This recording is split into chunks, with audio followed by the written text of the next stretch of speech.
suis vraiment ravi de vous retrouver pour ce webinaire.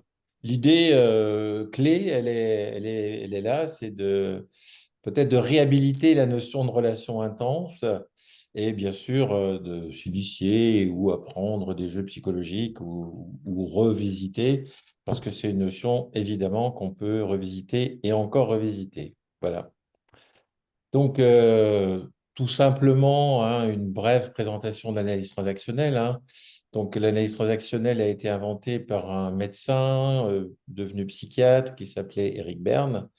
Et Eric Berne a été psychanalyste et à un moment donné, avec ses patients, il a eu l'idée de se questionner sur je dirais, des éléments de psychanalyse et en se disant, bah, tiens, que le moi avait des états et ces états du moi qu'il a développés petit à petit, il les a investis dans des transactions, dans des interactions et il a créé une école fort intéressante.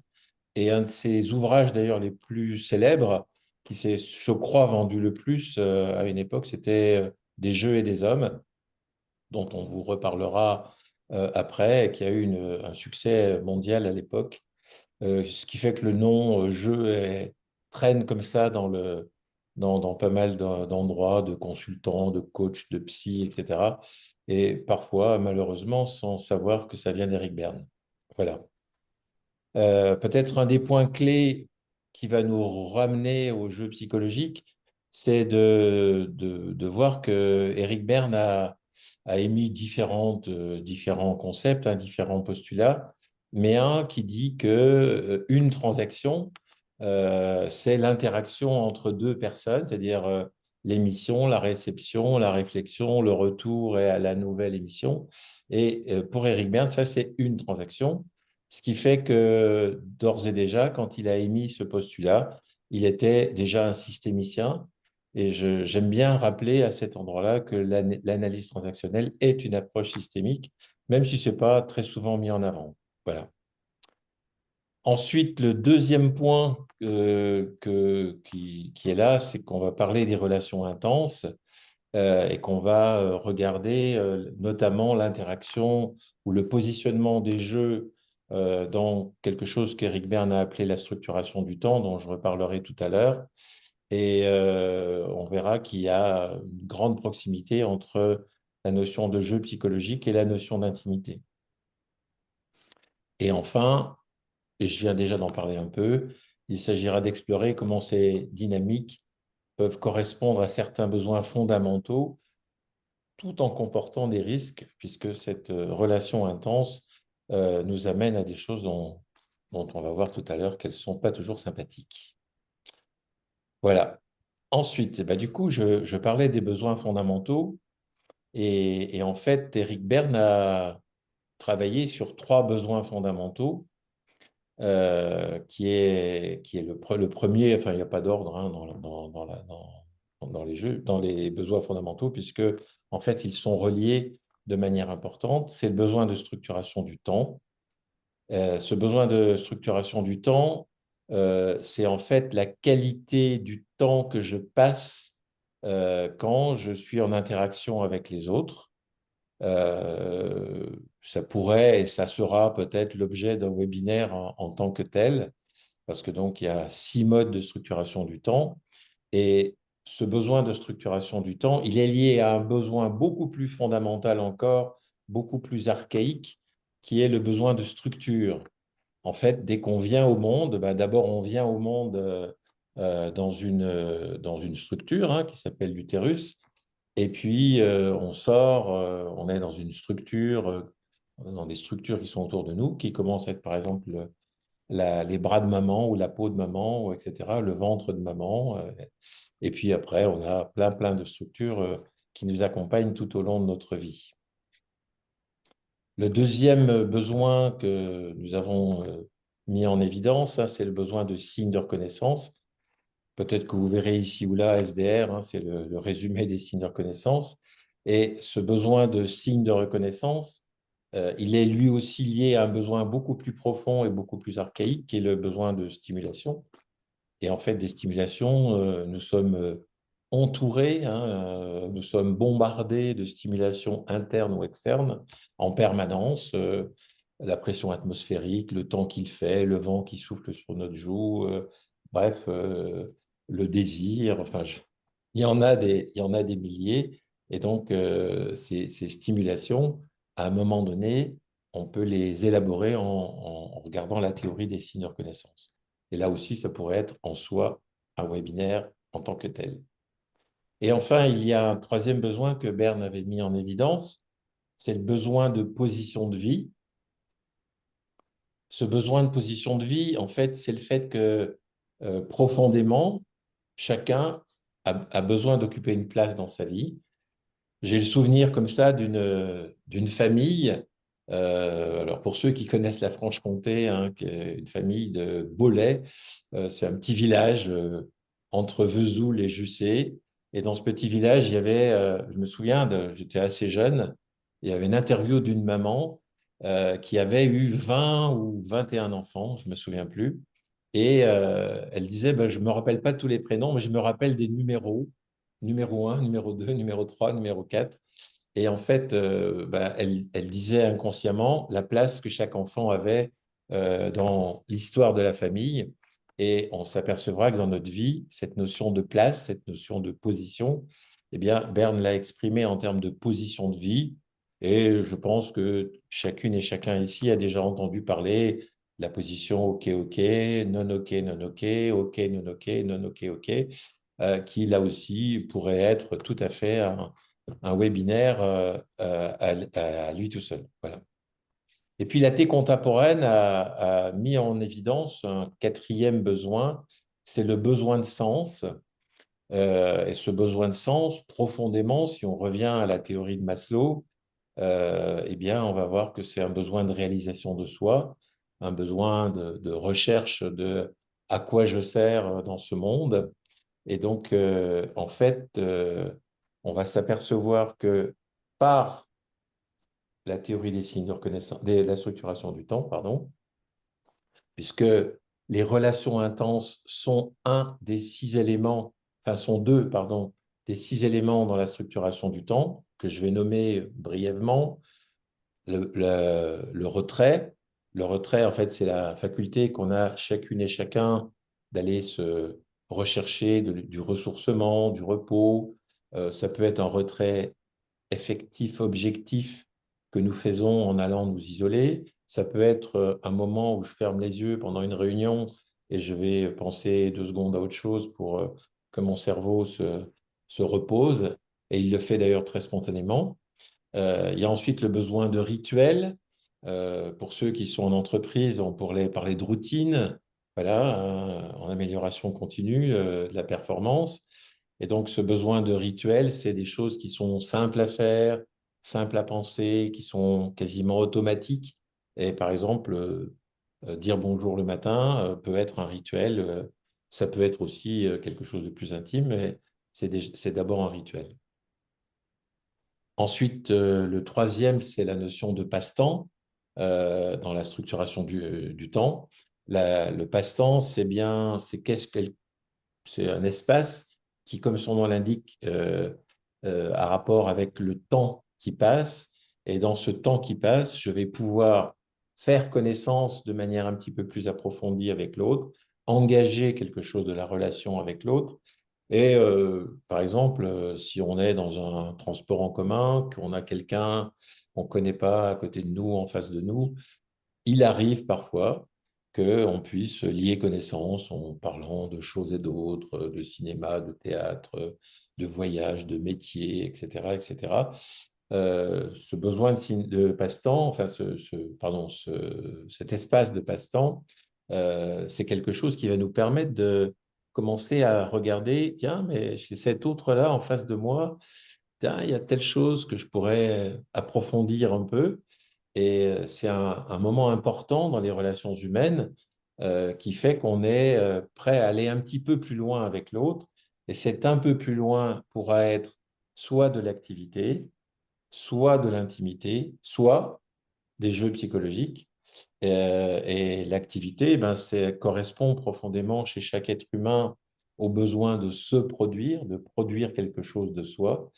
Et cette activité, eh bien, on va la retrouver évidemment dans toutes les activités humaines, y compris le travail, qui nous amène du coup beaucoup de signes de reconnaissance, avec parfois toutes les déviances du travail, qui fait qu'on travaille, on a besoin de tellement de signes de reconnaissance qu'on travaille trop jusqu'au burn-out, par exemple. Et enfin, donc, il y a les deux autres items qui sont les jeux psychologiques que Berne appelait aussi stratagème, et puis l'intimité. Et donc, ces deux caractéristiques finales, Berne les appelait des relations intenses, et nous allons essayer de répondre pourquoi ce soir, il les appelait des relations intenses. Nous aurons à la fin de ce chapitre un petit moment d'échange et de questions-réponses. Ça vous permettra voilà, de vérifier ce que vous avez envie d'apprendre ou de comprendre ou de questionner ou d'interroger. Alors, donc les jeux psychologiques. Les jeux psychologiques, c'est donc un concept que Berne a inventé. Et en fait, c'est comme c'est indiqué là, une séquence répétée d'interactions. Et vous voyez qu'il y a un mot qui est souligné, c'est toujours inconscient. En réalité, même si à un moment donné, un des acteurs du jeu, là on se contentera de deux acteurs, hein, est conscient qu'il est en train de monter en tension, il y a toujours quelque chose à l'intérieur de lui ou d'elle qui reste inconscient. Et on verra plus tard que dans cette séquence d'interaction, eh bien, les gens peuvent jouer des rôles qui ont été décrits par un certain Cartman. Et donc, ces rôles sont assez connus. Hein, c'est le rôle de persécuteur, que parfois on appelle bourreau, hein, mais le mot initial, c'est bien persécuteur, ou qu'on appelle sauveur, ou qu'on appelle victime. Et donc, on verra que c'est une des manières, le triangle dramatique de Cartman, d'identifier qu'on est dans un jeu psychologique. Mais ces jeux psychologiques, on peut aussi les identifier avec la formule G in English ou J en français. Et cette formule, elle est un peu mathématique, hein, c'est AG plus PF égale R qui donne D, qui donne MS, qui donne BF. Alors, c'est quoi ces initiales qu'on a mises ici, enfin que Berne a mises? Elles sont décrites juste en dessous. AG, c'est pour attrape-nigo, ou amorce, ou hameçon. En fait, c'est le moment où l'un des deux acteurs, et je reviendrai un petit peu après sur le fait qu'on ne peut que analyser une séquence de jeu, puisque cette séquence de jeu qu'on va analyser, elle est peut-être précédée par une autre et encore par une autre auparavant. Donc en fait, on verra que l'intérêt de cette démarche est de sortir de la causalité. Tiens, c'est lui ou c'est elle qui a commencé. En fait, un jeu psychologique, comme il est dans l'inconscient, il a pu commencer bien longtemps auparavant dans les prérequis ou dans les projections qu'on peut avoir sur l'autre. Donc, cette amorce est faite par un des deux acteurs. Et quand cet acteur qui va faire cette amorce, par exemple, on y reviendra tout à l'heure, une transaction cachée, je vais en dire une sympathique. Hein, alors, j'ai un peu d'âge, n'est-ce pas? Et quand on était jeune, on allait sur les balles de campagne, par exemple, puisqu'il n'y avait pas de boîte de nuit à l'époque. Eh bien, on allait s'approcher d'une jeune femme, on lui disait, vous habitez chez vos parents. C'était donc une transaction cachée qui visait à vérifier si cette jeune femme était intéressée par nous. Donc, c'est plutôt une amorce positive et qui allait théoriquement toucher un point faible chez elle, qui était son besoin d'être aimée, d'être reconnue, etc.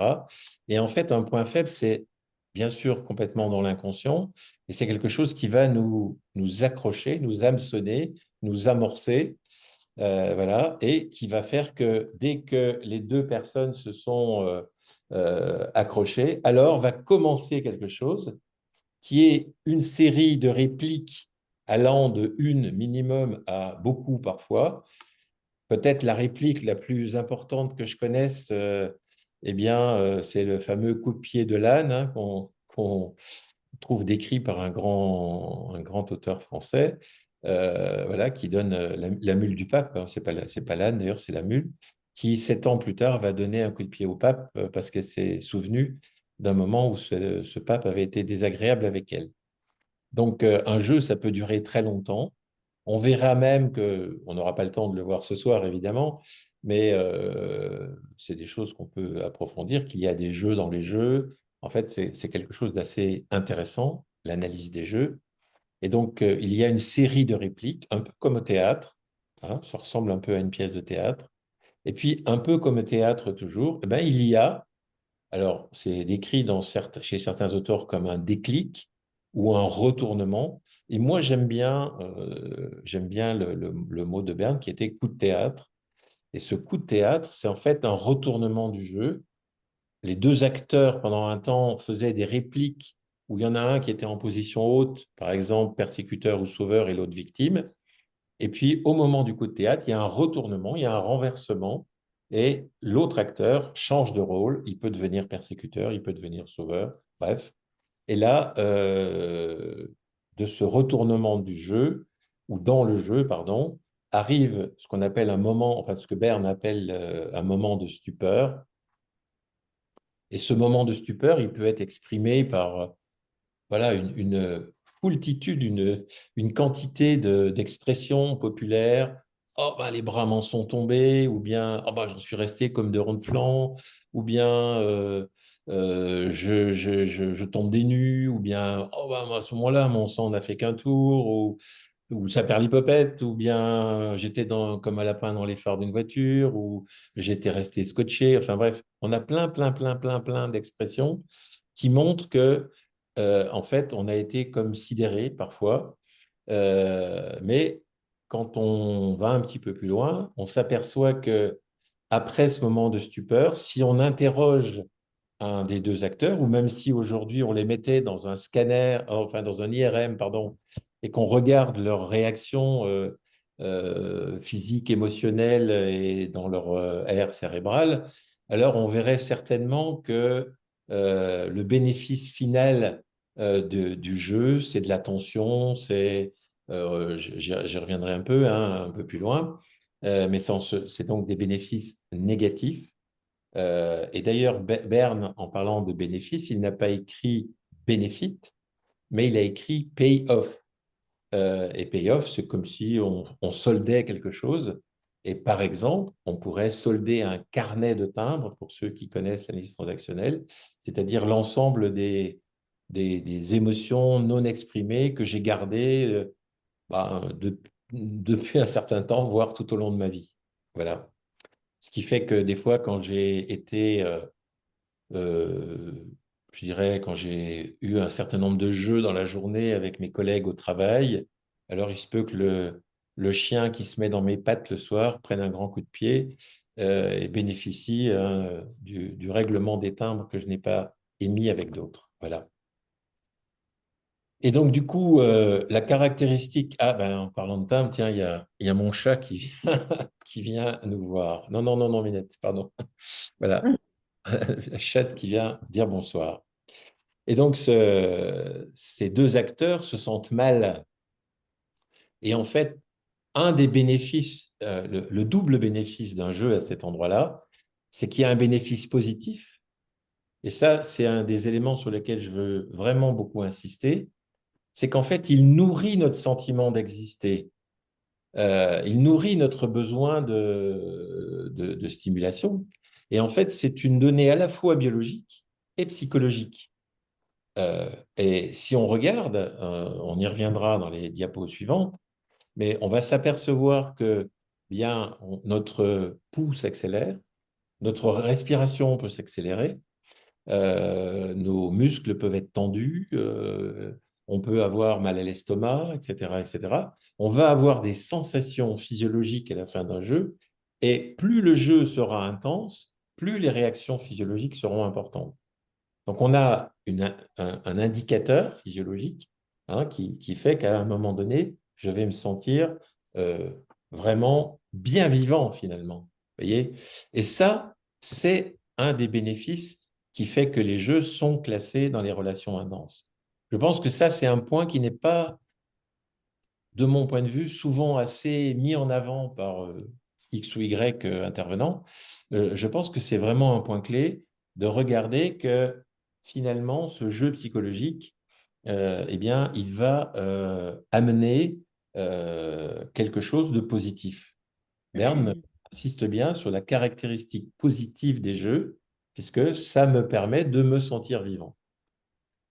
Et puis, malheureusement, ce jeu, on verra qu'il n'y a pas que ça qui me permet de me sentir vivant, on verra qu'il y a l'intimité, hein, j'en dirai un petit mot tout à l'heure. Mais du coup, c'est plus facile, malheureusement, parfois d'être dans les jeux psychologiques que dans l'intimité, parce que l'intimité, ça peut être perçu comme dangereux.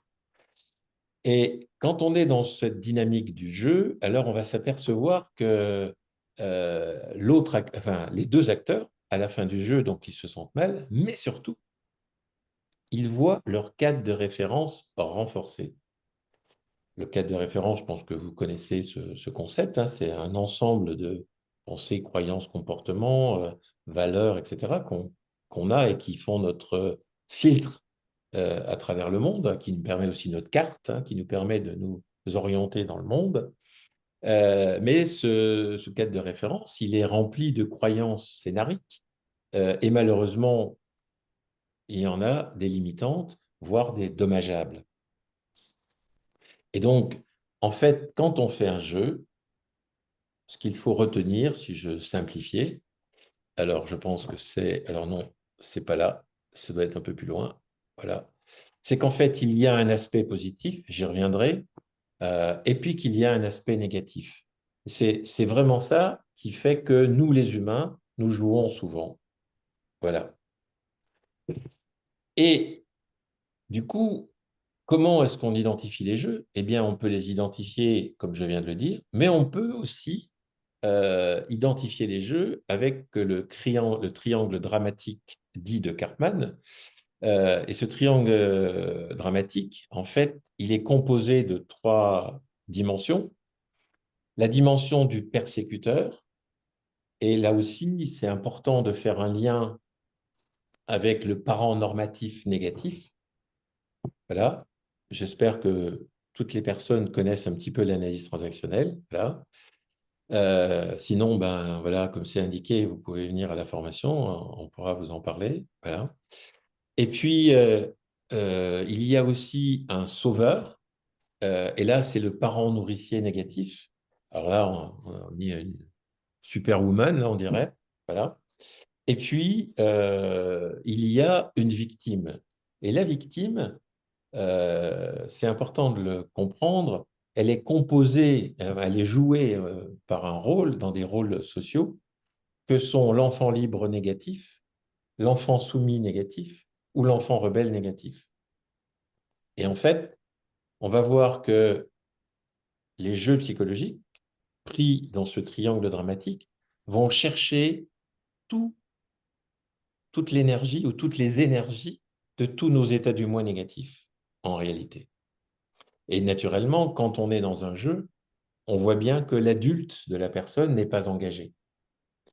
L'adulte est plus ou moins contaminé, voire complètement contaminé.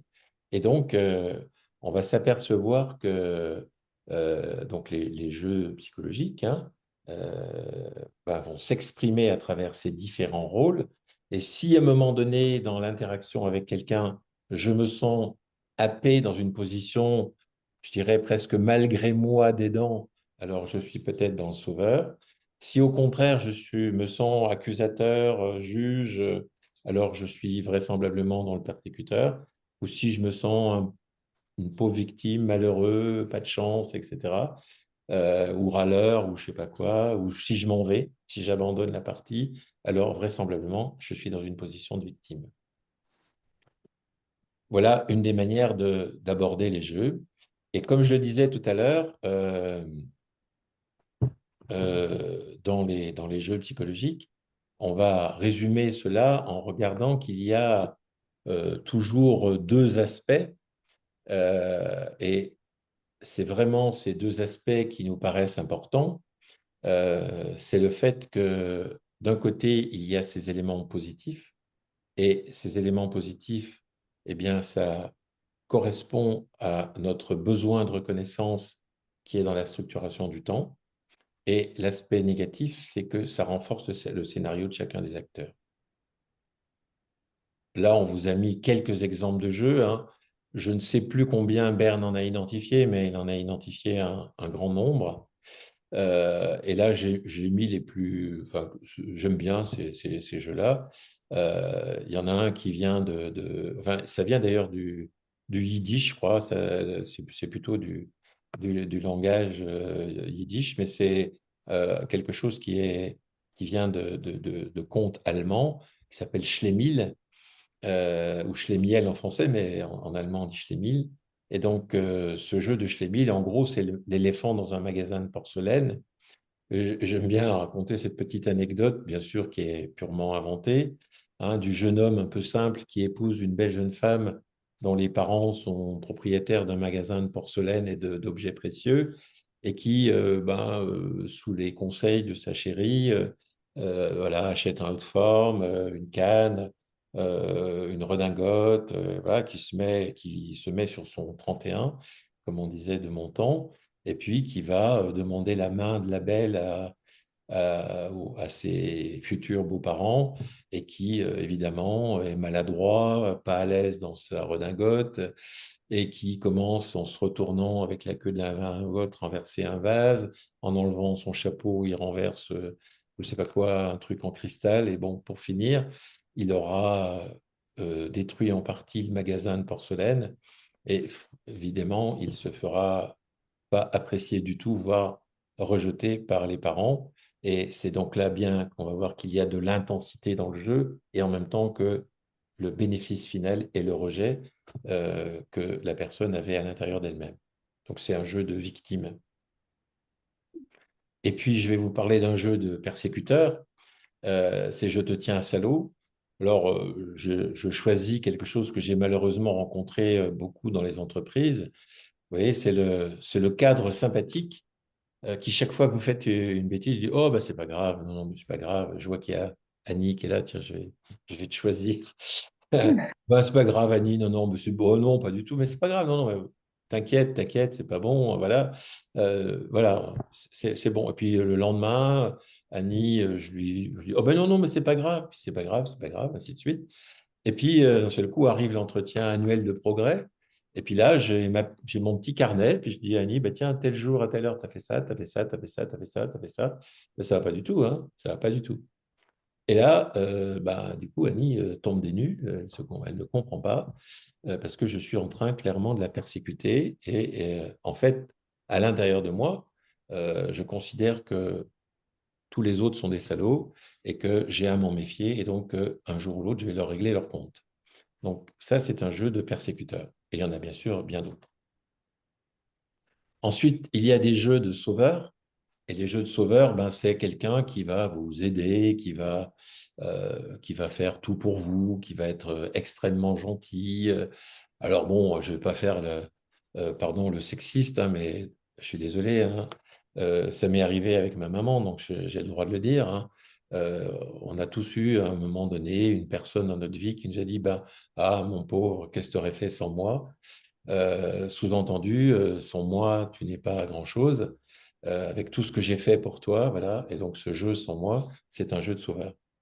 Ce qu'on peut remarquer, hein, vous l'avez vu, puisque le persécuteur ou le sauveur ont quelque chose en commun, c'est qu'ils sont tous les deux des jeux d'une position haute, une qui est très sympathique, apparemment, puisqu'elle est très gentille, l'autre qui est très pas sympa, mais finalement, dans les deux cas, en face, il y a une victime. Ne l'oublions pas. Voilà. Je pense que c'est très important. Dans cette dynamique des jeux, il y a quelqu'un qui est dans une position haute et finalement quelqu'un qui est dans une position basse. Damien, c'est à toi. Alors, pour l'instant, merci, merci Jean-Luc, merci pour cette première partie de la présentation. Pour l'instant, le chat est vierge. Est-ce que quelqu'un a une question à poser, souhaite faire une remarque, a besoin d'un éclaircissement?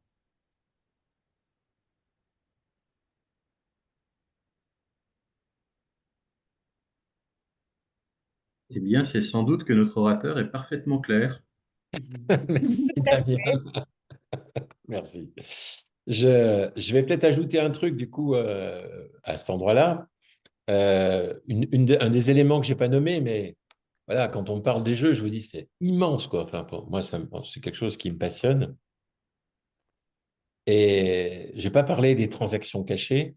En fait, dans les jeux psychologiques, comme je l'ai dit tout à l'heure, il y a toujours quelque chose qui est relié à la dimension du fait que un des deux acteurs, inconsciemment, je vais le dire comme ça, n'ose pas dire quelque chose qu'il pense de l'autre, que ce soit positif ou négatif, d'ailleurs, et il va dire, je sais pas, ben, tiens, est-ce que vous habitez chez vos parents? Voilà, je reprends mon exemple de tout à l'heure.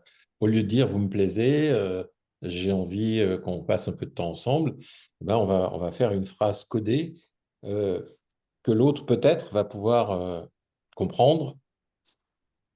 Si l'autre la comprend positivement, ça va, mais s'il la comprend négativement, alors ça va pas. Et là, on va rentrer dans un jeu. Et donc, ce concept-là, c'est une notion de transaction cachée qui fait qu'à un moment donné, au niveau social de la communication, au niveau objectif de la communication, je donne un contenu, mais en réalité, il y a quelque chose qui est sous-jacent, qui est sous-entendu, qui est non dit, et qui est finalement la réelle demande, ou le réel reproche, ou en fait, qui est la réelle intention dans l'interaction. Et ça, c'est un autre moyen de détecter les jeux. On y reviendra un petit peu plus loin.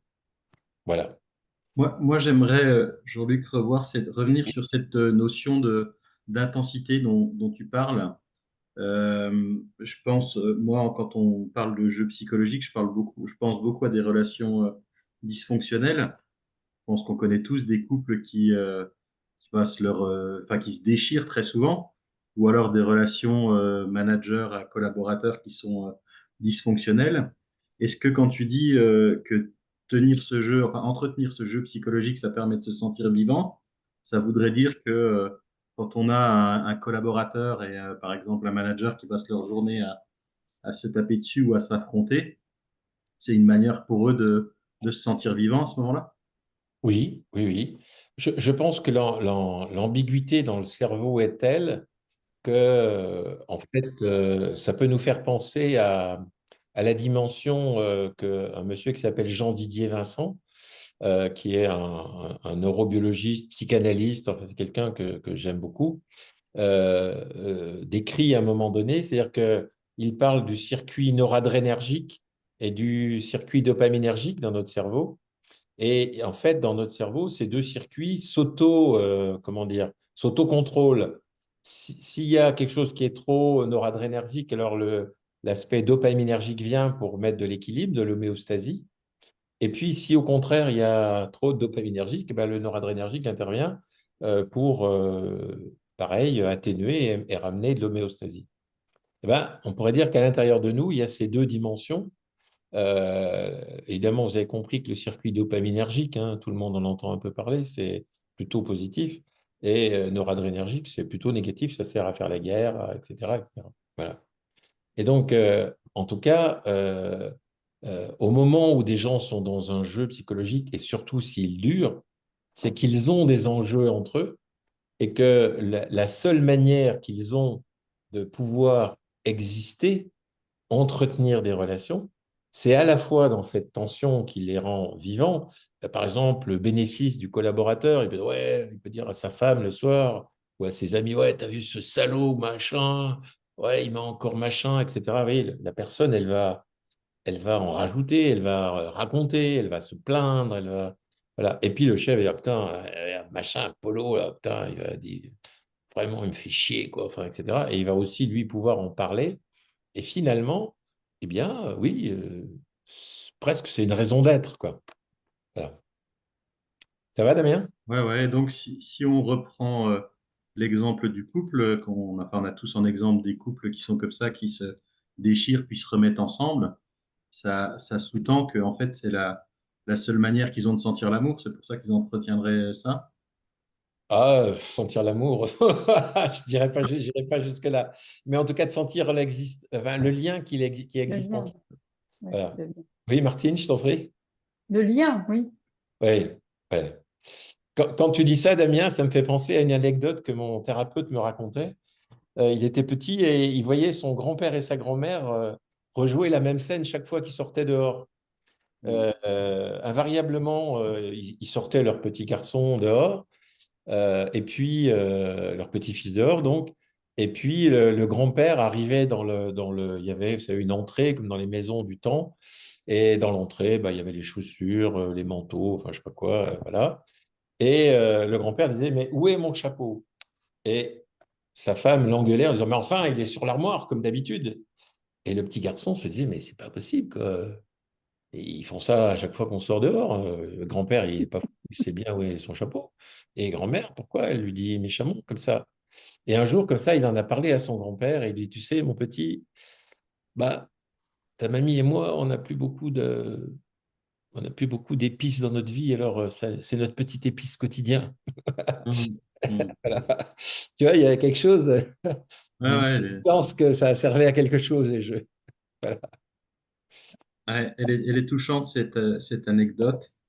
On a Manuel là, qui pose une question. Il dit, Ah, pourquoi supposer que le jeu est inconscient? Dans l'exemple de vous habiter chez vos parents, le jeu est assez conscient. Non. Merci Emmanuel. Merci Manuel, pardon. Merci. C'est la question que j'adore. Voilà. Alors, oui, ce que nous faisons est conscient la plupart du temps. Mais ce qui n'est pas conscient, c'est qu'est-ce qui fait que je n'ose pas dire à cette jeune femme, dis donc, ma chérie, je te trouve très jolie et j'aurais très envie de sortir avec toi. En fait, pour moi, c'est ça la chose. C'est qu'est-ce qui fait que je choisis, et c'est pour ça que Berne, rappelle-toi, Manuel, a employé le mot de stratagème. En réalité, c'est quelque chose qui est indirect. Et on verra, du coup, ça me permet d'introduire la fin de notre webinaire. On verra, c'est que pour finir, dans les options de sortie d'un jeu ou dans les modalités de sortie, eh bien, il y a la communication directe et authentique. Je ne sais Alors, pas si ça correspond à ton besoin, Manuel, du coup.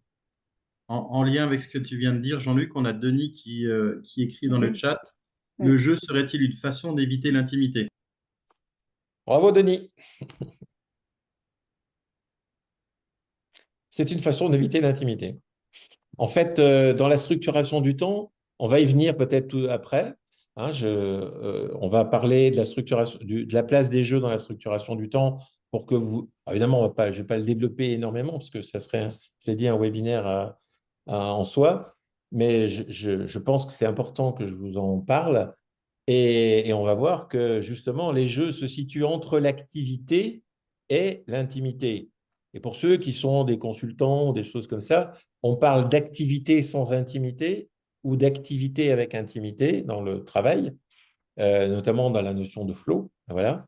Et donc, on va voir qu'à un moment donné, eh bien, les jeux sont un évitement de l'intimité.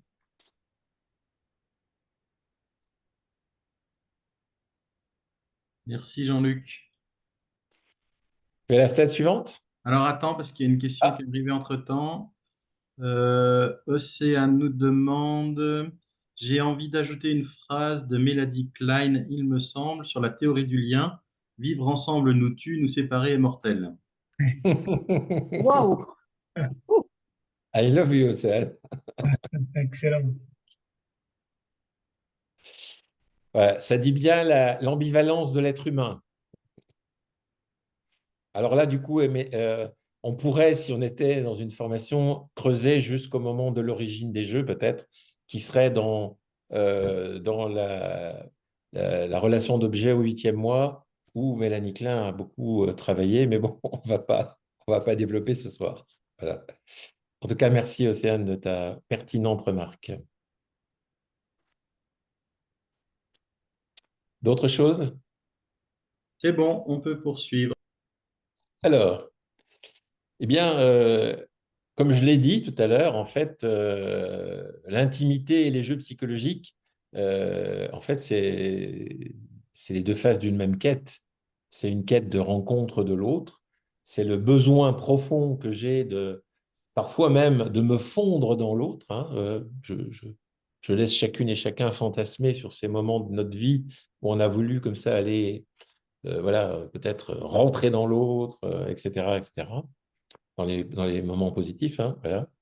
Et donc, l'intimité, c'est authentique, c'est sans arrière-pensée ni manipulation, c'est une relation de qualité qui permet aux deux acteurs de vivre des relations intenses et en particulier où la dimension inconditionnelle du lien est puissante et nourrissante.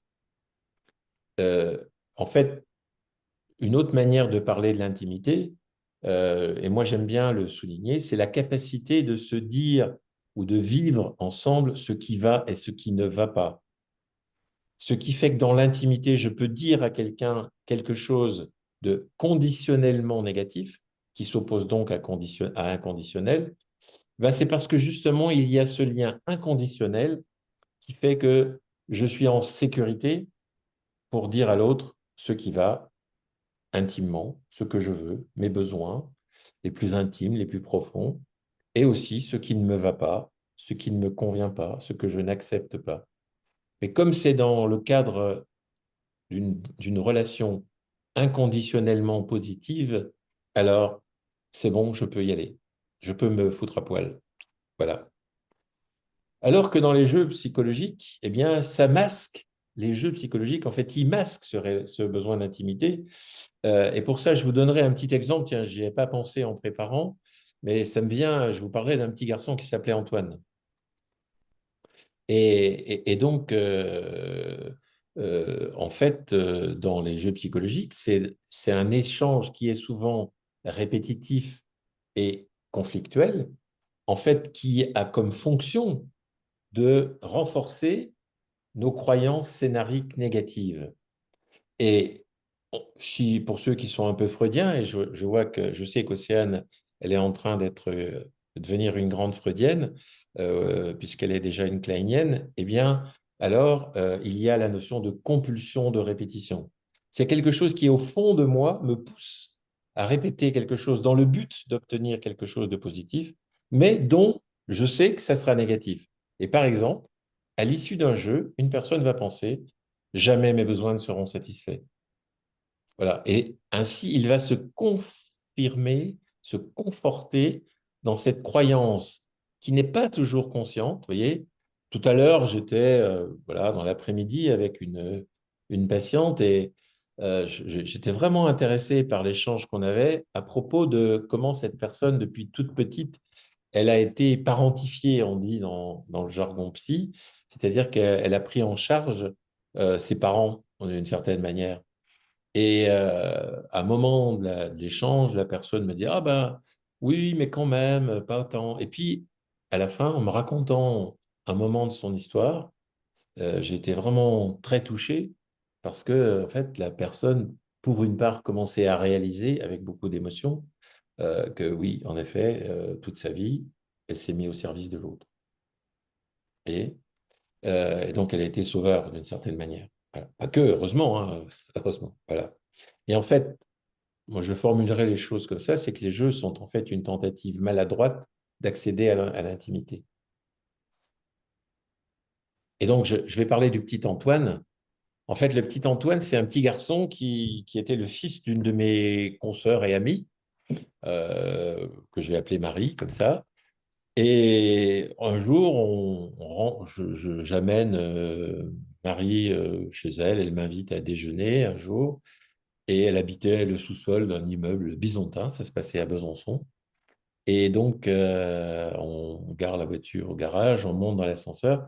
Vous savez, pour ceux qui connaissent Besançon et ceux qui ne le connaissent pas, je vais vous décrire. C'est une ville qui a été mise en place en particulier par Charles Quint. Donc, il y a un style espagnol, c'est une très jolie ville, mais il y a des immeubles anciens et il y a des ascenseurs, vous savez, comme les vieux immeubles parisiens, qui sont très petits. Et là, on monte dans l'ascenseur et on est tous les trois.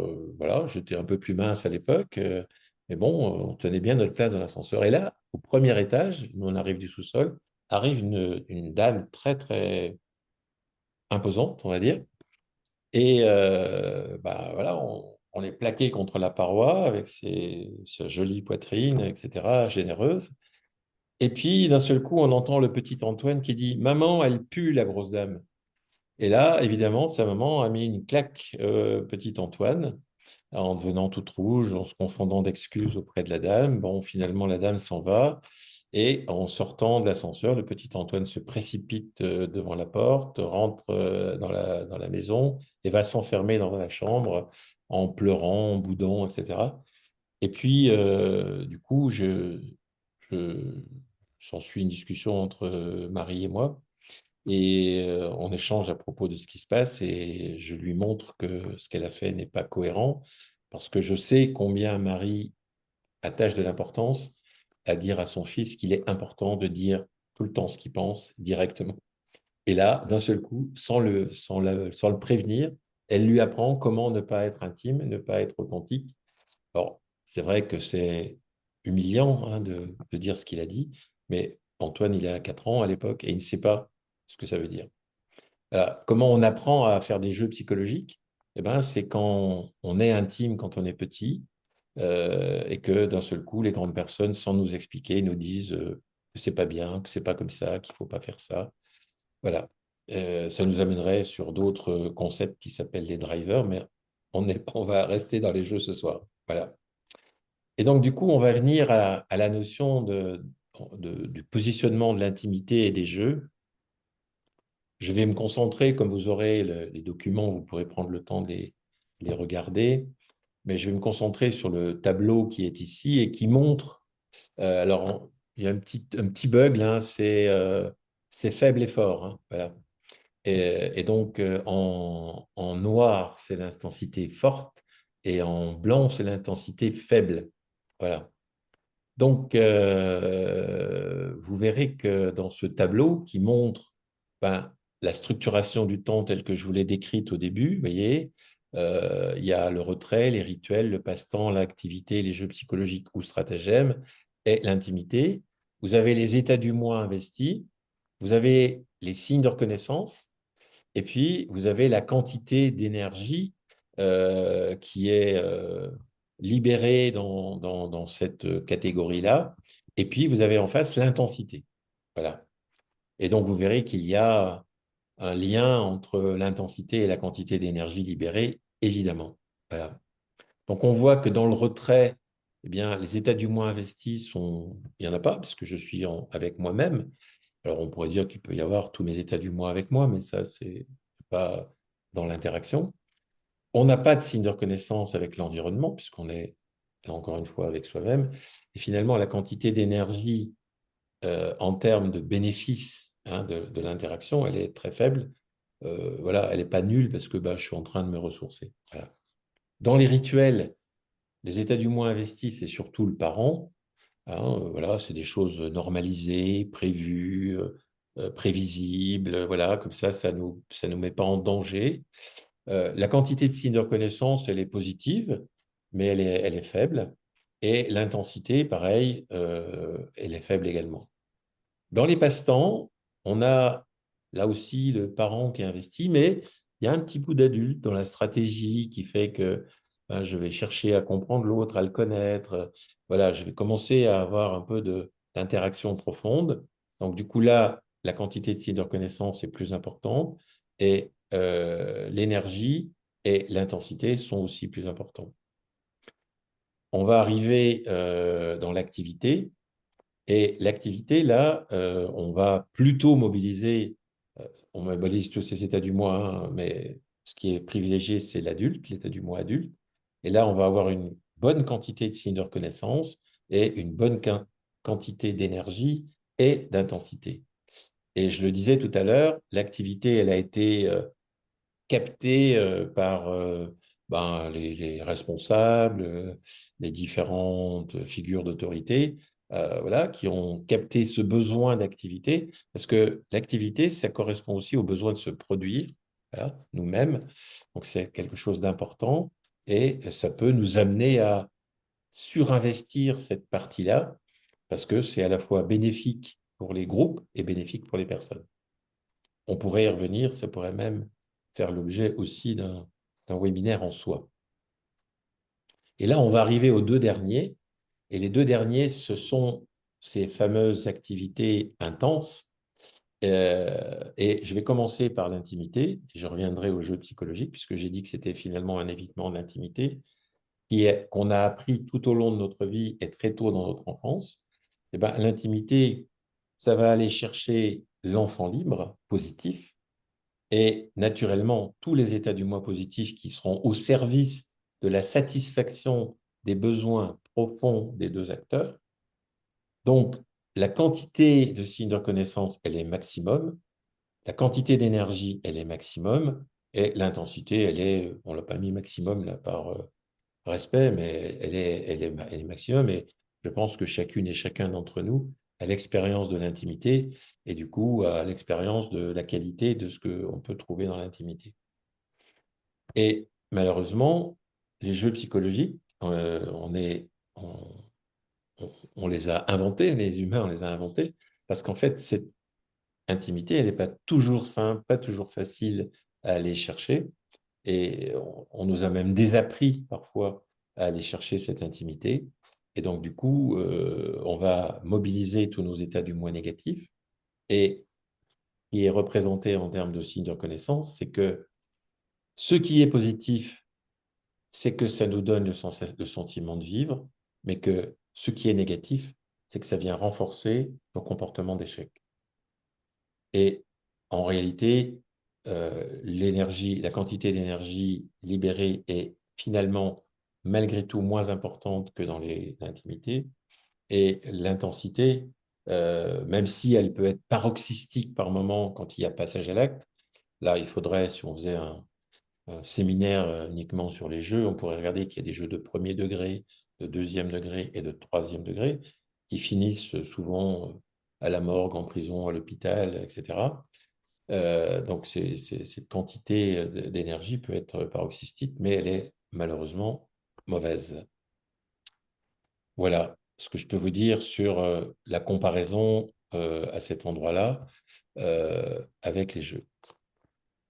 Et je suis disponible à répondre à vos questions, vos commentaires, ou vos échanges.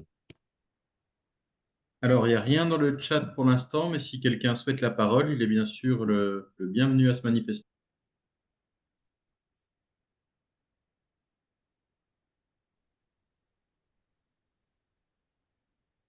Oui, moi, c'est Sandrine qui parle et je veux bien. Vas-y, Sandrine, vas-y.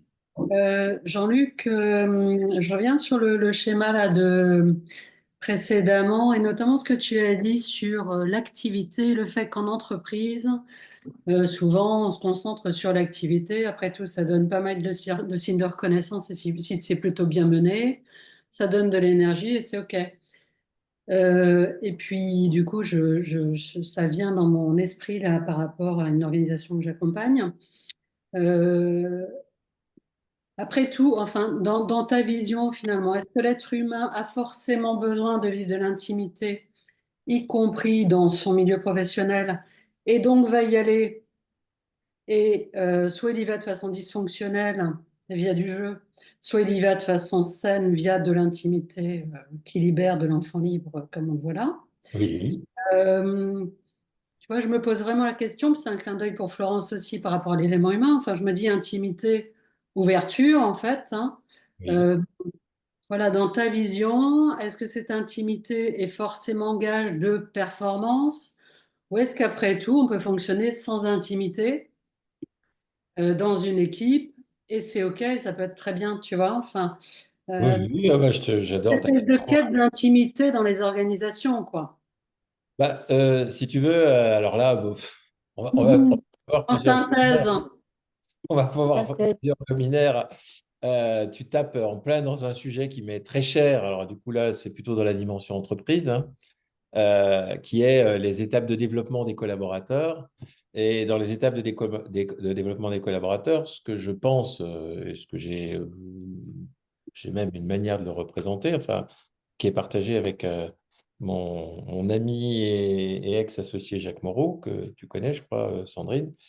et donc qu'on a mis au point. Et donc, dans cette dimension de la représentation, de la collaboration entre les personnes, eh bien, ce qu'on dit, c'est que quand des gens sont débutants, qu'ils ne se connaissent pas, que leur imago de groupe, elle est faiblement développée, euh, Mhm.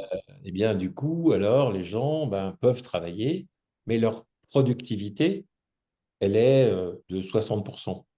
Parce que il y a plein de choses qu'on ne peut pas faire, on va les formaliser, on va avoir besoin de vérifier. On n'est pas dans la coopération, hein, voilà, si on regardait en termes d'équipe, on est plutôt dans une collection d'individus souvent. Et donc, du coup, on produit, mais on ne produit pas au mieux de ce qu'on pourrait faire. Tu sais aussi que je suis un expert du flow et on sait que voilà, le flow, c'est quand on fait ce pourquoi on a du talent à haute intensité et quand les gens sont dans le flow, ils sont dans l'intimité en réalité. Ils sont dans le plaisir, ils sont dans le partage, voilà, on se comprend même sans parler, etc. Et donc, je pense à quelqu'un que j'ai beaucoup aimé. Alors, je dis j'ai beaucoup aimé, il est toujours vivant, hein, c'est Gilles Pellerin, mais je ne le vois plus depuis quelque temps. Gilles Pellerin parlait de l'activité sans intimité. Et bien sûr, l'activité sans intimité peut-être va permettre une productivité, allez, je vais dire comme ça à la louche, de 80% ou peut-être 85, ou je ne sais pas, alors que l'activité avec intimité, on va tendre vers 100%. Hein. Tu connais mon côté sérieux, je ne dis pas 120% comme certains commerciaux, parce que moi, quand on est à 100%, on est à 100%, on ne peut pas faire plus de 100%, on ne peut pas dépasser ses limites, on a tous des limites, hein, voilà. Et donc, pour moi, on peut donner le meilleur de soi-même uniquement quand on est dans l'ouverture du cœur, dans l'ouverture de l'esprit, dans l'échange, et qu'on engage la puissance de son enfant libre.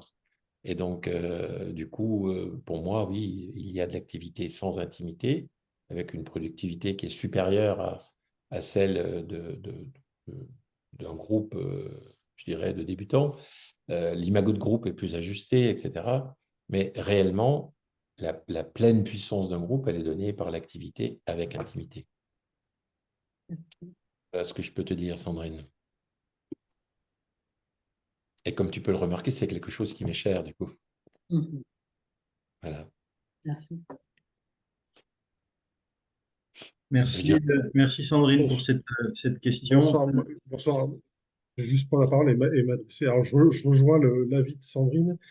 Et alors, 120%, c'est possible, monsieur Pignol, c'est possible mathématiquement. ah oui, Humainement, oui, on en fait, n'arrive c'est qu'à possible. 100%.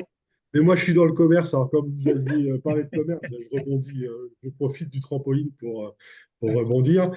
Et 120%, ça existe, 140% aussi, voire plus. Mais ça, c'est des. Après, on est dans les mathématiques, on est plus dans l'humain. Voilà. Voilà. Je rebondis juste sur l'histoire du petit Antoine. Et moi, je suis assez partagé sur cette utilisation du nom intimité, parce que dans certaines situations, et dans celle d'Antoine dans l'ascenseur, pour moi, c'est pas une notion d'intimité, c'est plus une notion de confiance. C'est-à-dire qu'en fait, le petit Antoine, il est dans un environnement connu, avec un repère qui est Marie, sa maman. Et en fait, il est dans une situation de confiance et c'est ce qui lui donne cette capacité à être authentique. Oui. Je trouve que le nom d'intimité, trop utilisé, finit par être galvaudé. Et pour moi, l'intimité, elle est liée à une relation de sentiment. Je ne dis pas de sentiment amoureux, je parle de sentiment au sens large du terme. Vous êtes avec un couple en intimité parce que, enfin voilà, c'est une relation amicale, c'est pas forcément une notion de sentiment amoureux. Ça Et va. c'est pour ça que dans l'utilisation de, du nom intimité, je suis un peu partagé parce que le travail en collaboration, on peut aussi, l'intimité est une chose à partir du moment où on sort du contexte professionnel et où on va boire un verre, dîner, partager une activité. Par contre, dans le contexte du travail, on est plus pour moi dans une notion de confiance qui va stimuler que dans une relation d'intimité. Voilà. OK. Merci. C'est Amel, c'est ça? Alors oui, alors moi c'est Christophe, mais Ah, c'est Amel Christophe. c'est ma copine. Ah, pardon. Bonjour, Amel. On a deux visages. Ouais, d'accord. Merci Christophe de la question. Euh, c'est une question qui revient souvent, enfin une remarque hein, qui arrive souvent dans les entreprises. Hein. En fait, le mot intimité, malheureusement, c'est un faux ami. Parce qu'on a, nous, notre représentation de l'intimité qui, en général, est celle du couple, celle de la famille, celle de l'amitié, qui se fait souvent, ben, voilà, pas devant tout le monde, qui est, voilà, qui est dans un petit cocon. Voilà, c'est cette représentation-là qu'on a de l'intimité. Et donc, je suis vraiment d'accord avec vous. C'est d'ailleurs un gros souci que j'ai eu au moment où j'ai parlé de ça dans les entreprises. Vous voyez, j'ai commencé à parler de ça en 1989 dans une entreprise. C'était, alors du coup, pour vous faire un clin d'œil, avec des commerciaux de Groupama qui s'appelait Centre Sud à Clermont-Ferrand. Et donc, quand j'ai dit ça, les gens vraiment se sont dit, mais qui c'est ce Charlot, quoi. Voilà. Donc, c'est vrai que voilà, la notion d'intimité est quelque chose qui est complexe, mais que, en fait, je respecte l'auteur. L'auteur, c'est Eric Berne, et il l'appelle de l'intimité. Et en fait, c'est vraiment la faculté, comme je l'ai dit tout à l'heure, d'être authentique et direct dans la relation. Et le fait qu'on connaisse ou pas quelqu'un, alors ça favorise l'intimité. Et si je connais bien quelqu'un, du coup, j'ai confiance dans le lien, ce que je disais tout à l'heure, dans l'inconditionnalité du lien. Et donc, du coup, j'ai une orientation plutôt positive, j'ai de la confiance, je suis vraiment d'accord avec vous. Et donc, du coup, je vais pouvoir plus facilement être intime. Si je regarde dans l'entreprise, mais là, ça pourrait être un débat hein, dans un autre webinaire, et j'aurais plaisir à échanger là-dessus. Pour moi, il y a une différence entre la collaboration et la coopération. La coopération étant un degré supérieur de la collaboration. Et donc, je ne vois pas de coopération sans intimité, c'est-à-dire sans une parfaite connaissance de l'autre. Je suis un ancien entraîneur sportif et je sais qu'à un moment donné, je ne sais pas, prenons le hand, hein, j'ai entraîné des gens dans plusieurs sports, mais si je prends un hand pour faire un mouvement de kung-fu, eh ben, il faut qu'il y ait une parfaite connaissance, puisqu'on va envoyer la balle entre guillemets n'importe où, ce n'est pas tout à fait le cas, hein, ça a été répété, et je sais que mon partenaire sera au bon endroit, au bon moment. Et ça, je le sais même sans le vérifier, je le possède à l'intérieur de moi, vous voyez. Donc, cette parfaite connaissance de l'autre, de nos interactions, eh bien, c'est de l'intimité. Voilà, c'est une manière de… Du coup, je suis preneur d'un autre mot qui serait… Mais je cherche depuis des années à en inventer un autre et je n'ai pas trouvé mieux pour l'instant que le mot de l'auteur qui est l'intimité. Voilà ce que je pourrais vous dire, Christophe. Voilà. Ça va pour vous Oui, oui, ça me va. Merci pour votre réponse. Après, oui, de toute façon, sur des sujets comme ça, il y a forcément des divergences. Bah, bien Alors, sûr, peut-être, bien sûr, bien sûr. Et enfin, ne serait-ce que d'interprétation. Après, c'est ce qui stimule, C'est qu'en fait, c'est le ce qui bon stimule l'échange et qui fait évoluer ouais, aussi la ouais. réflexion. Mais en tout cas, je dis, moi, ce que je possède le mieux à cet endroit-là, c'est la représentation que je peux avoir vous voyez, d'une équipe qui s'entend bien. Prenons par exemple, tiens, changeons de sport, prenons les Barbarians en rugby. Bah, les Barbarians en rugby, c'est les meilleurs joueurs du monde, en général, qu'on met face à une équipe de club. Bah, j'ai jamais vu les Barbarians gagner, hein, jamais, jamais, jamais. C'est toujours l'équipe de club qui gagne parce qu'ils ont des réflexes, voilà, ils se connaissent, ils se fréquentent, ils ont des automatismes entre eux, alors que les meilleurs joueurs du monde, ben, ils ne se connaissent pas, quoi. Voilà. Cette qualité-là de relation, elle est précieuse. Et je pense en management, dans les entreprises, c'est ce qu'on pourrait chercher à obtenir, quoi. Ben, si vous prenez l'exemple des équipes sportives, entre l'équipe nationale et l'équipe de club, c'est la différence que vous faisiez entre la collaboration et la coopération. Voilà, tout Yes. à fait. Bravo. On est d'accord. On est d'accord. Je Merci. saisis cet instant rugbystique, Jean-Luc, pour te dire qu'on a eu une demande de Spent dans le chat. Alors, Spent, je te salue au passage. Spent nous demande ce que signifie enfant libre, ce que signifie EL Ah, dans dans le slide. Je lui ai répondu sommairement qu'il s'agissait d'enfant libre. oui. Ben, merci. Bonsoir, Spent. En fait, l'enfant libre, c'est une partie de l'être humain Du coup, je disais que Berne était un psychanalyste au départ. Et donc, en fait, c'est ce qui est le plus proche dans l'inconscient du ça, c'est-à-dire des pulsions à l'intérieur de nous. Moi, j'aime bien faire une métaphore géologique. C'est le magma terrestre qui est à l'intérieur de nous. C'est cette puissance au fond de nous qui est profonde, vivante. C'est de la matière brute. Voilà. Et l'enfant libre positif, eh ben, c'est comment j'ai des besoins à satisfaire, comment j'ai des désirs, comment j'ai des envies et comment je vais les mettre dans l'interaction médiatisée évidemment par l'adulte et par les valeurs du parent, voilà, tenant compte de la réalité. Et donc l'enfant libre, c'est toute l'énergie positive qu'il y a à l'intérieur de nous.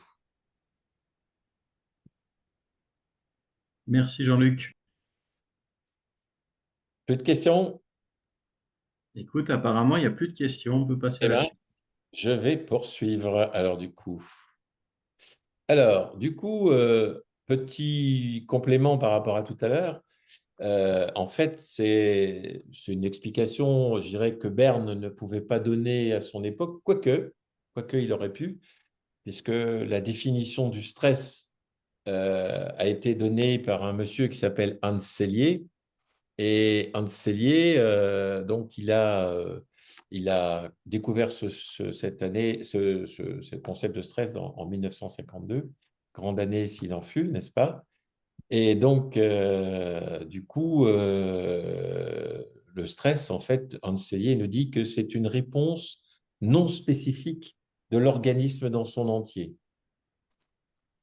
Et donc, on voit bien que quand finalement je suis dans l'intimité, que je suis, alors du coup là, peu importe l'intimité d'ailleurs, mais prenons l'intimité que j'évoquais tout à l'heure avec Christophe, qui serait celle d'un duo amical, amoureux, peu importe, proche en tout cas, alors eh bien, je vais libérer évidemment de l'adrénaline, puisque mon cœur bat plus vite en général, mais je vais surtout développer mon circuit dopaminergique, de la sérotonine, de l'ocytocine, des endorphines, toutes des hormones du plaisir, du bonheur, du bien-être, voilà, et de la satisfaction, parce qu'il n'y a pas que le bien-être, pour moi, il y a la satisfaction aussi.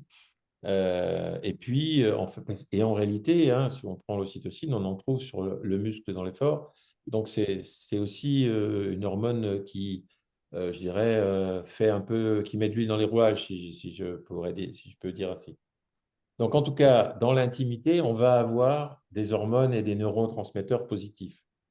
Par contre, dans la réponse non spécifique de mon organisme tout entier, alors j'aurai bien sûr de l'adrénaline puisque mon cœur va se mettre à battre plus vite, je vais respirer plus vite, etc. Mais j'aurai surtout du cortisol qui va être libéré en grande quantité, puisque lui, il a une action, on va dire, anti-inflammatoire, et de la noradrénaline. Mais du coup, malheureusement, ces hormones étant libérées en grande quantité dans mon corps, elles vont provoquer des dommages puisque je n'ai pas l'effort qui va en face.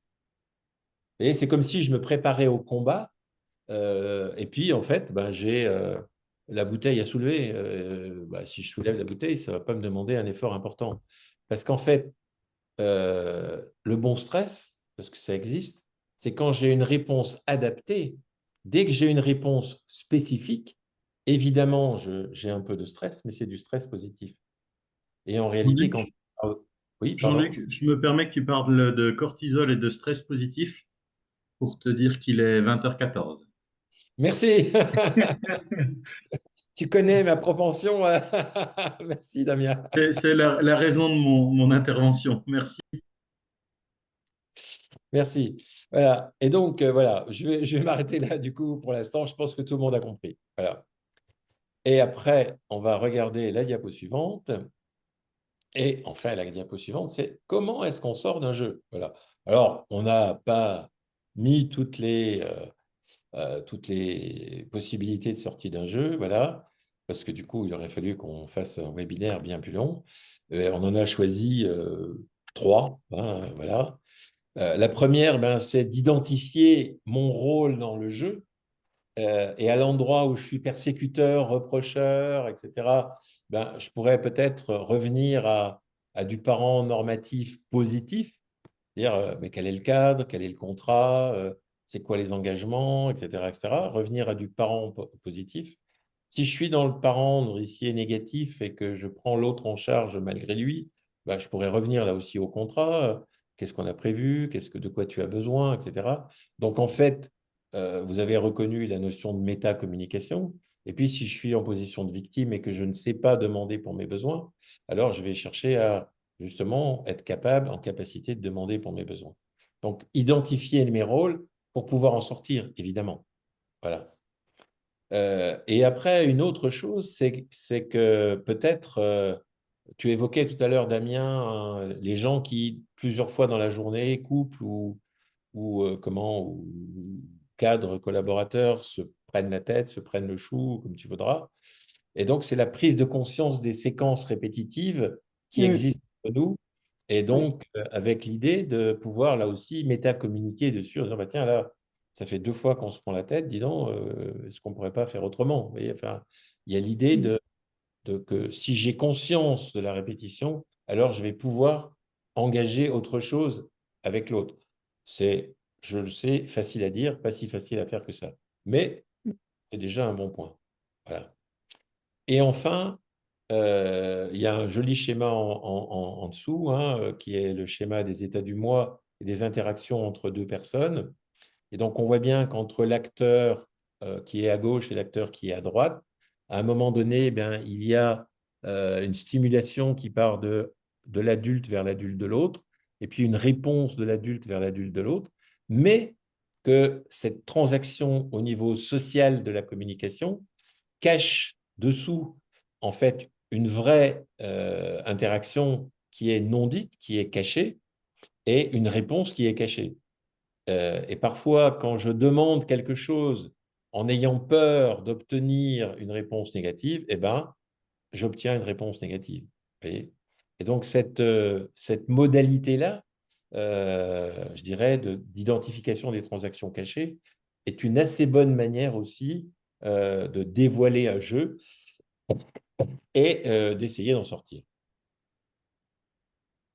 Et en fait, d'autres stratégies hein, qui sont complémentaires, qui sont d'autres manières de le nommer, eh bien, évidemment, c'est tout ce qui est assertivité et communication authentique. C'est le fait on pourrait dire que c'est la communication non violente, hein, dit encore autrement. C'est tout ce qui est le fait d'arriver à méta-communiquer ensemble sur des éléments objectifs, positifs dans le lien. Ensuite, quelque chose qui est pour moi complémentaire, c'est peut-être une autre manière de dire la même chose, c'est de privilégier l'intimité et les échanges sans arrière-pensée. Euh, avec évidemment la difficulté qui est de dire à un moment donné directement à l'autre ce que je pense. Mais je pense aussi à une consoeur qui était en supervision il n'y a pas longtemps et qui a mis à l'œuvre le fait d'aller voir sa directrice avec laquelle elle était dans un jeu. Et l'issue a été extrêmement positive.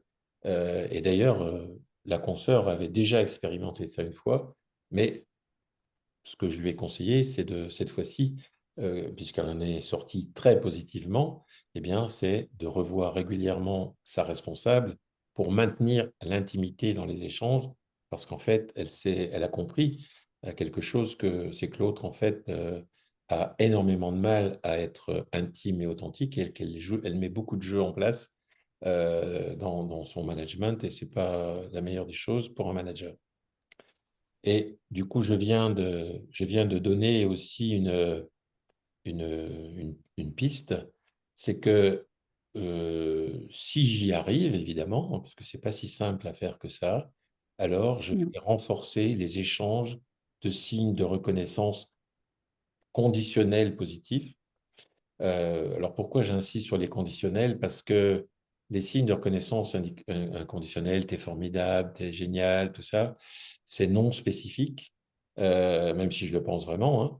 Et donc, c'est mieux de dire, voilà, j'ai apprécié ce que tu as fait, j'ai aimé ça, ça, je le trouve bien, etc., etc. D'avoir des choses les plus précises possibles, les plus ciblées possibles. Et plus je vais mettre de positif, plus ça amènera l'autre, possiblement, vers des états du moins positifs. Et en fait, du coup, on est en train de parler du coup finalement de la dernière méthode pour sortir des jeux, c'est en fait de restructurer les relations. Et là, je ferai faire référence à un axiome de la communication de Paul Václavic qui dit que toute communication comporte deux éléments, le contenu d'une part et la relation d'autre part. Il ajoute tel que le second englobe le premier. Et donc, quand dans une relation, on se bat sur le contenu, alors il vaut mieux venir sur la relation, donc d'une certaine manière revenir dans l'intimité pour regarder comment on peut communiquer différemment. Voilà. Et voilà de la place pour vos questions ou remarques. Alors, pour l'instant, rien dans le chat. Est-ce que quelqu'un a une question, une envie de précision?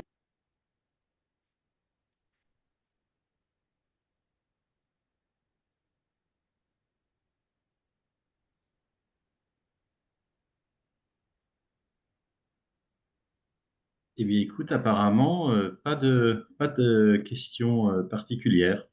Moi, j'aurais envie d'apporter un élément, Et c'est tu Vas-y, as- que, Martine. oui, au fond, que ce grand mot, ce gros mot, ce mot spécial d'intimité, au fond, c'est d'abord tendre vers l'intimité avec moi-même. Très bien. Plus je me laisse sentir, éprouver à la fois du positif, un refus, une limite, plus j'ose l'exprimer de cette intimité avec moi-même, si je me donne la permission de la mettre, de me mettre dans la relation, alors je fais de l'intimité. Voilà. Bah, du coup, tu contribues bien à la fin, c'est-à-dire qu'en fait, les jeux psychologiques, c'est une réponse inconsciente à nos besoins. Voilà, et du coup, pour en sortir, il faut aller vers l'intimité et la communication consciente, la communication Ouais. authentique. Et pour aller vers la communication et la communication intime et authentique, il est bon, il est juste, il est nécessaire d'être intime avec soi-même. Et Mm. parfois, c'est une tâche bien difficile. Ben oui. Voilà. Et donc, vous verrez qu'on vous a mis quelques exemples hein, de l'ouvrage dont je parlais tout à l'heure, qui est l'ouvrage de référence d'Éric Berne, Des jeux et des hommes. Il y a aussi Que dites-vous après avoir dit bonjour. Il y a Le triangle dramatique, Mm. deux versions. Il y a des films. Et puis, il y a le fameux film où il y a Junio avec Ouimet, où on voit de nombreux jeux psychologiques dedans. Ouais. Ouais. Alors, je me permets là que Jean-Luc vous présente les sources externes pour vous dire, n'hésitez pas à vous abonner à nos réseaux sociaux divers et variés. Vous aviez les liens dans le mail. On mettra aussi beaucoup de contenu dans les périodes à venir. Donc, vous aurez également une belle source d'information. Merci. Voilà, alors, je pense, moi, avoir fait mon job. Voilà, je vais laisser maintenant Ali peut-être poursuivre. Je Voilà. veux bien poursuivre, même si ce n'était pas prévu à ce point-là, mais je veux bien le faire. Les prochains À ce webinaires moment-là, que l'école intégrative va pouvoir vous présenter, ce sera le 21 novembre à 19 heures, conduire le changement. Et si l'histoire de vie avait un lien avec la culture d'entreprise, ô combien importante aujourd'hui et ô combien amène des gens à jouer des jeux. Et le 9 décembre à 19 heures, comme thème, quelle place pour la dimension non verbale dans l'intervention. et un certain, ou en tout cas une certaine neuroscience nous dit et a confirmé que la communication était à 93% non verbale. Très bien, Ali. Tu poursuis? Je poursuis. Le but de l'école intégrative, c'est vraiment de transmettre. Alors, quand je dis notre concept, le concept, il est plutôt de Jean-Luc et de Martine. C'est intervenir du plus intime et du plus profond de la personne au plus complexe des systèmes. Quelle belle phrase. Je crois que c'est celle qui m'a le plus marqué quand je l'ai entendue la première fois chez Jean-Luc. Et elle est aujourd'hui, on peut continuer à la voir et la regarder.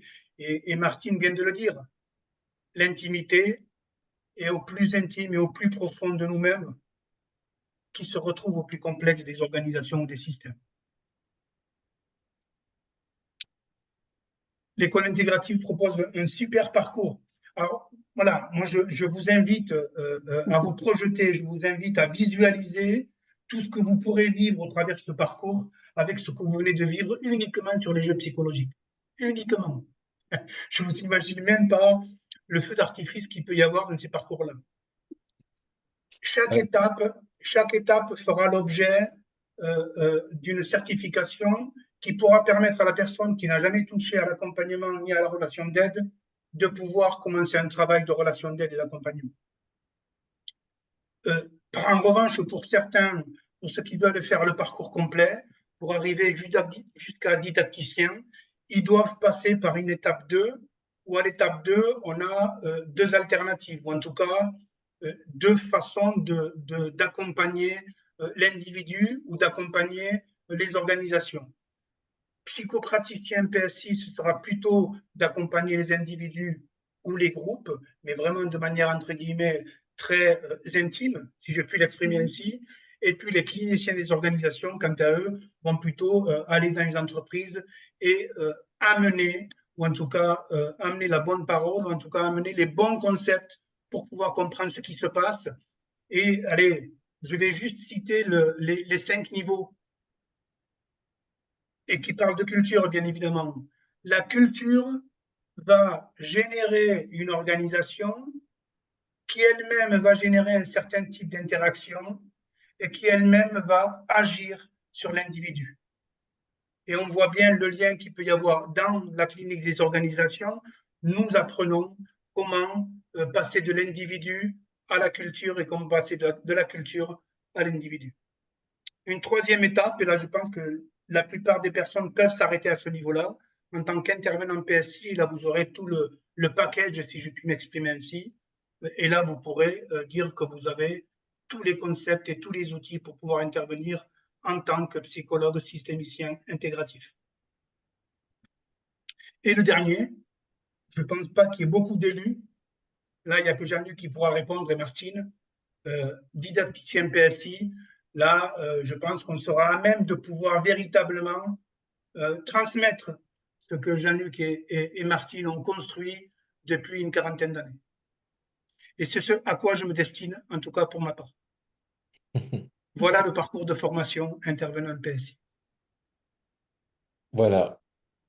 Et, voilà, et vraiment, c'est pour les personnes qui sont déjà formées, et là je vois, j'ai devant moi Annie, encore on te choisit Annie, mais il y a des, il y a des possibilités, c'est-à-dire il y a des parcours complets, mais on a bien, je pense, pensé aux gens qui sont déjà formés et qui ont envie de venir picorer quelques modules. Ben, on a moyen de venir picorer quelques modules à différents niveaux, du niveau 1, du niveau 2, du niveau 3 et du niveau 4. Et qui vous seront proposés à travers un mail que Damien se fera un plaisir de vous envoyer en déclinant tous les programmes auxquels vous pourrez avoir accès et tous les modules auxquels vous pourrez avoir accès à la carte. Voilà. Merci, merci. Merci Ali. Tu sais que si je voudrais avoir 50 ans de moins. Je comprends que ça donne envie. Non, parce que j'aurais toujours envie de faire plus, d'apprendre plus et d'être encore avec vous aussi à apprendre. Donc vraiment, ça fait envie. et j'encourage tous ceux qui pourront le faire et de le faire parce que ce sont des formations extrêmement importantes, riches, et tout ce que tu nous as apporté là, Jean-Luc, c'est vraiment bien. Et tu sais, ça me fait penser à... C'est comme un livre qu'on n'a pas lu depuis longtemps et on Oui. le trouve dans sa bibliothèque et on en trouve tout d'un coup Ouais, l'essentiel de ce qu'on ouais, n'avait pas vu la première fois. ouais, C'est ce que tu ouais. m'as apporté aujourd'hui, Jean-Luc, et je t'en remercie profondément. Alors, moi, je suis très touché, Oui. Annie. Vraiment, je trouve que ton feedback est poétique. Je t'en remercie. Peut-être c'est ma façon d'être dans l'intimité. Oui, oui. Être proche de moi, proche de vous, puisque moi, cette question d'intimité, pour moi, elle me parle aussi de Will Schultz, parce qu'en fait, c'est ça, c'est être proche de soi. Si je suis Ouais, proche de moi, je peux être proche de l'autre, et puis je peux être dans une forme d'ouverture à l'autre. Après, peu importe le mot qu'on va employer, l'enjeu, mm, c'est d'être proche, hein, et c'est ce que disait Martine aussi tout à l'heure, je te rejoins complètement, Martine, c'est ça, c'est d'être dans conscience de soi, proche de soi pour être avec l'autre et dans une intention positive avec l'autre. mm. Merci beaucoup, Annie. Merci, Annie. Merci à tous. Merci pour ce webinaire qui était vraiment très, très bien. Et je serai avec vous les prochaines fois. Wow, super. Merci. Merci, Annie. Merci à vous. Merci. Eh Tu bien, veux moi, dire un petit mot de voulais juste. conclusion, Agnès? Alors, je voulais pas faire forcément de conclusion, mais c'est OK de la D'accord. faire. Mais je suis très touchée, Annie, pour voilà, ce que vous venez de dire. Et votre voix, je rejoins Jean-Luc sur le côté poétique de votre voix. Et ça fait du bien d'avoir ce genre de commentaires, en tout cas. Merci beaucoup. Merci. Alors, d'un point de vue un peu moins poétique, je m'en excuse, mais ô combien pratique, euh, concernant la formation, pour ceux que ça intéresse, vous aurez dans le diaporama que je vous ferai suivre une adresse mail de contact, c'est celle avec laquelle je vous ai envoyé le lien, ainsi que nos numéros de téléphone privilégiés pour nous contacter. D'un point de vue calendrier, l'année prochaine, enfin l'année qui s'annonce, là bientôt, va être riche et dense pour nous parce on a prévu d'ouvrir une promotion byzantine, une promotion mulhousienne, toutes deux en janvier 2025. Et puis pour la team sud-ouest, une promotion bordelaise qui, elle, commencera en septembre 2025. Quand je dis promotion, je fais référence au parcours de formation complet, mais ça veut aussi dire que tous les modules qui composent ce parcours seront accessibles à la carte. Surtout, ne vous brimez pas si vous avez des questions, n'hésitez pas à nous les poser. On aura des spécifiques analyse transactionnelle, des spécifiques systémie, alors ce n'était pas le thème du jour, mais on parlera aussi de TOB, on fera de la psychopatho, etc. On a vraiment une mine d'informations à transmettre. Et je pense que quand on voit l'étendue du savoir que peut transmettre Jean-Luc avec l'appui de son épouse en 1 heure et demie, ça laisse vraiment rêveur quant à ce qui peut se passer sur une année, voire plus. Merci, Damien. Merci, Bien, Daniel. je vous souhaite à chacune et chacun, à moins que quelqu'un ait Euh, Oui, Agnès, je t'en Du prie. coup, comme on a tous un petit peu œuvré dans le déroulé, j'aurais envie de laisser le mot de la fin peut-être à Martine, qui est avec toi la fondatrice de la méthode et qui a une belle voix aussi, et peut-être qu'elle peut clôturer si elle est d'accord. Excellent. Coquine. Bah, bah, pour moi, ma conclusion, enfin, c'était ce que j'ai apporté tout à l'heure de l'intimité de la personne avec elle-même. Voilà, ça fait un petit moment que je sentais cette chose-là à l'intérieur de moi, et voilà, j'avais envie d'en faire la ponctuation finale, et je pense que c'est la la base, le yield, la clé du développement de la personne, où qu'elle soit, voilà. Dans une entreprise, dans son couple, et que c'est une tâche, c'est une tâche existentielle, voilà. Voilà, pour moi. Eh ben, merci Martine. Merci. Je vois des petits messages s'afficher. Je ne peux pas tous les lire, mais je vous demande des remerciements. Vous êtes les bienvenus Merci, merci d'avoir été là, ouais. et au plaisir de vous retrouver. Yes. Sim.